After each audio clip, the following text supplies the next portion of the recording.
Pensez-vous qu'il soit possible de combiner force et féminité, héritage et modernité, célébrité et générosité? Pour vous aider à vous faire une idée, nous sommes allés à la rencontre d'une championne qui pense avoir la réponse. Je m'appelle Kyra Gracie. Je suis championne du monde de Jiu-Jitsu. Je fais partie de la famille Gracie et je suis la seule femme ceinture noire. De ses entraînements avec les meilleures ceintures noires du Brésil au patrimoine légué par ses aînés, Kyra Gracie est parvenue à tirer le meilleur de ceux qui l'entourent pour continuer à faire honneur aux traditions qui incombent à ceux qui combattent sous ce nom. Mais Kyra est avant tout une jeune femme de son époque qui est parvenue à concilier vie d'athlète de haut niveau, loisirs et projets personnels pour la jeunesse brésilienne. Vous la suivrez pêle-mêle pour une après-midi de wakeboarding, une virée dans les favelas brésiliennes, ou encore un entraînement de boxe et de MMA. J'ai déjà entraîné plusieurs hommes de la famille Gracie, mais c'est la première femme. Sans plus attendre, embarquez pour un voyage haut en couleur au pays du Vale Tudo avec notre ambassadrice de charme. Suivez le guide.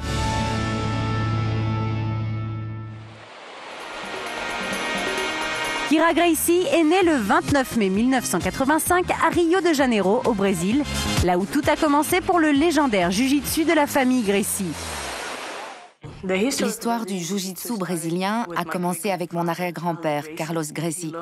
C'est un Japonais nommé Mitsui Maeda qui lui a appris le jiu-jitsu. Il était le frère aîné et ils ont développé le jiu-jitsu que nous apprenons aujourd'hui. Ils ont déménagé à Rio et ouvert là-bas la première académie Gracie de Jiu-Jitsu. L'efficacité du Jiu-Jitsu créé par le clan Gracie connaît alors un énorme succès et presque chaque membre de la famille crée son académie. L'un des premiers à créer son école sera d'ailleurs le grand-père de Kyra, Robson Gracie, le second fils de Carlos Gracie. Pour lui, l'art martial popularisé par sa famille va au-delà du simple sport de combat. Notre papa était un passionné de Jiu-Jitsu. C'était comme une religion pour lui.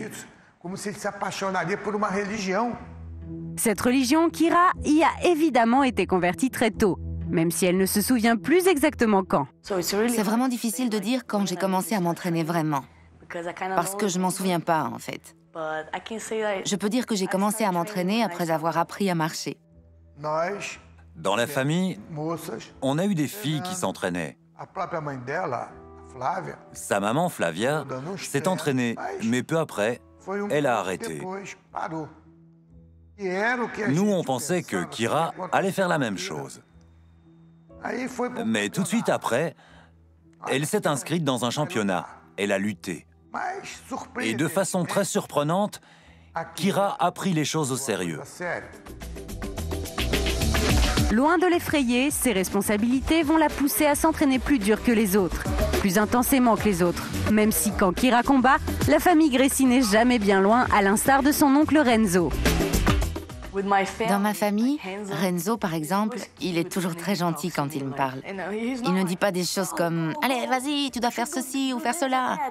Non, il commence toujours par me dire quelque chose comme « Oh, ma petite princesse, tu peux mettre la main ici ?» C'est plutôt amusant. Afin de découvrir une facette plus légère de la belle Kyra, quittons donc l'univers du jiu-jitsu et des tatamis pour un autre sport qui fait vibrer notre championne brésilienne, le wakeboard. Nous voici donc partis pour une belle après-midi de fun et de divertissement en compagnie de Kyra et de ses amis. C'est plus facile de sauter sur la vague, en commençant par ici. Je prends la vague par là et de ce côté. Aujourd'hui, je fais du wakeboard. J'essaie de voir si je peux obtenir une nouvelle ceinture. Je crois que pour le moment, je suis ceinture bleue.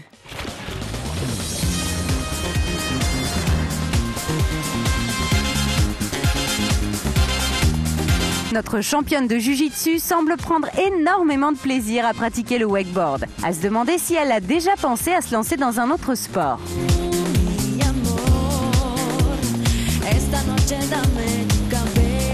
Actuellement, Kyra voyage tellement dans le cadre de ses compétitions et des stages qu'elle donne aux quatre coins du monde qu'elle ne passe jamais plus d'un mois entier dans son pays, le Brésil.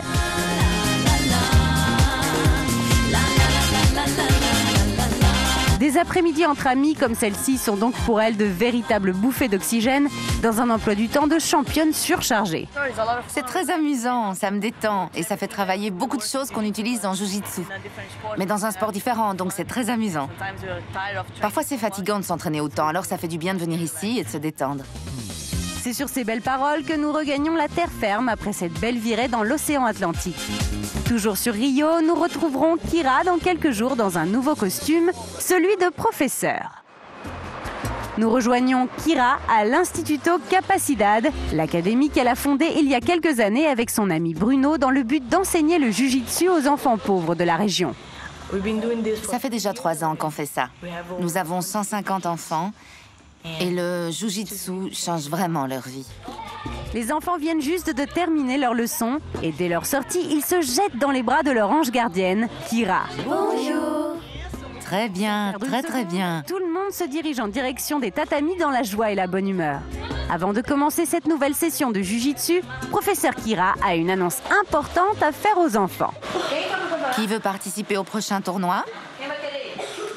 Il faut en profiter pour apprendre le plus possible et s'amuser, se divertir. La compétition, c'est ce qu'il y a de mieux pour eux. Parce que là-bas, tout peut arriver. Tout peut arriver dans leur vie. On gagne ou on perd. Il faut gérer la montée d'adrénaline. Il faut être concentré. Et s'ils apprennent ça quand ils sont petits, ça les aidera beaucoup quand ils seront plus grands. Ils vont savoir comment il faut agir dans toutes les situations de leur vie.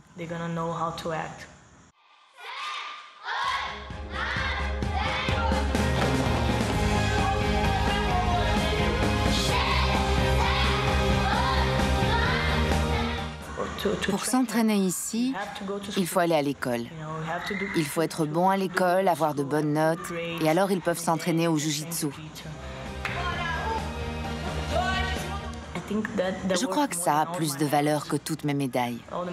Toutes les médailles que j'ai, c'est moins important que d'être ici et de recevoir l'énergie de ces enfants. C'est le plus grand tournoi de ma vie. L'entraînement avec les élèves est désormais fini. Mais Kyra tient à nous montrer un autre aspect de leur quotidien en nous amenant dans l'endroit où ils vivent.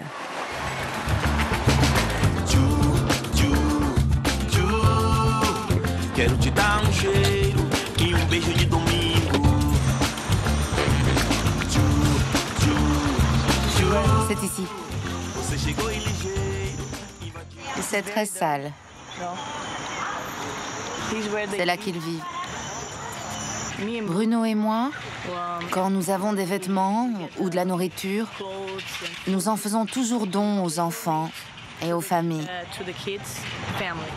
Les enfants qui vivent ici sont pauvres et si Kyra se démène tant en leur enseignant le jiu-jitsu, c'est pour leur donner un modèle de réussite sur lequel ils peuvent se reposer. Je suis ici avec Claudio Junior. C'est l'un de mes élèves. Il est ceinture blanche et il deviendra bientôt ceinture jaune. Et c'est un enfant qui m'a donné beaucoup de soucis, beaucoup. Mais ensuite, il a beaucoup changé et maintenant il se comporte vraiment très bien. C'est un gentil garçon. Salut. L'action qu'elle mène pour aider cette jeunesse brésilienne dans le besoin est sa manière à elle de transmettre son héritage.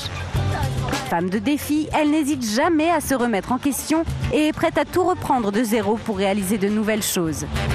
Demain, c'est donc sur un ring de boxe que nous la retrouverons pour préparer sa reconversion vers le MMA ou Mixed Martial Arts.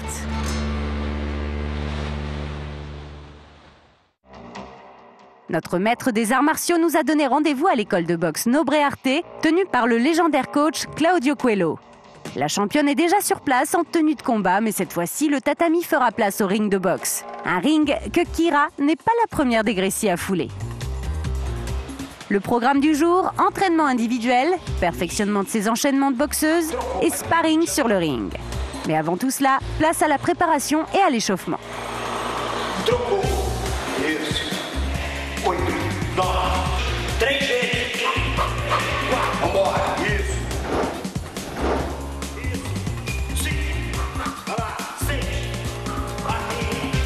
Kyra est maintenant bien échauffée, il est temps de passer aux choses sérieuses.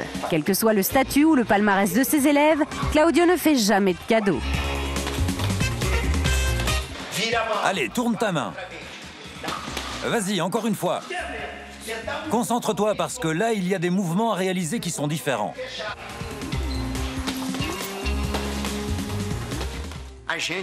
On va essayer de lui faire travailler sa boxe pour que dans le futur, elle soit capable de combattre en MMA.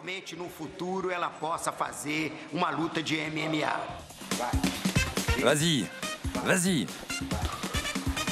Allez, c'est bon, tu peux te reposer.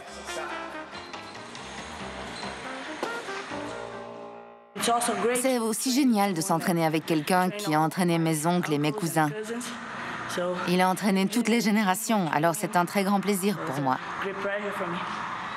Maintenant, 1, 2, 3. Je donne le départ. Vas-y. Continue, oui.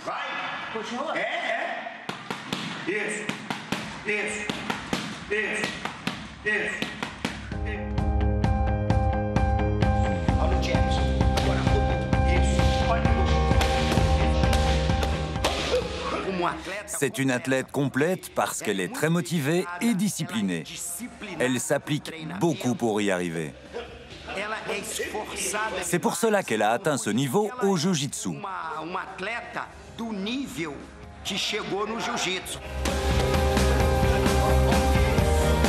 Les enchaînements de Kira sont maintenant au point. Il est temps de les mettre en application sur le ring.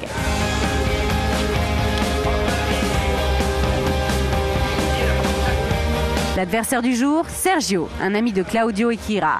Ce genre d'entraînement rappelle à Kira que rien n'est jamais acquis et que malgré son talent inné, changer de discipline ne se fera pas du jour au lendemain. Coach Claudio, lui, est confiant et est certain qu'elle y parviendra. C'est la première femme de la famille qui a la responsabilité de représenter les Gracie. Elle porte ce nom lors de grands tournois. Sa responsabilité est donc encore plus importante.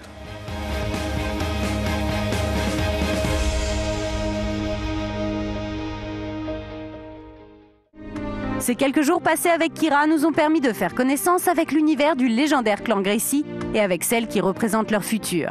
Kira a su brillamment reprendre le flambeau de ses aînés en alliant la tradition de sa famille et la modernité de ses aspirations personnelles.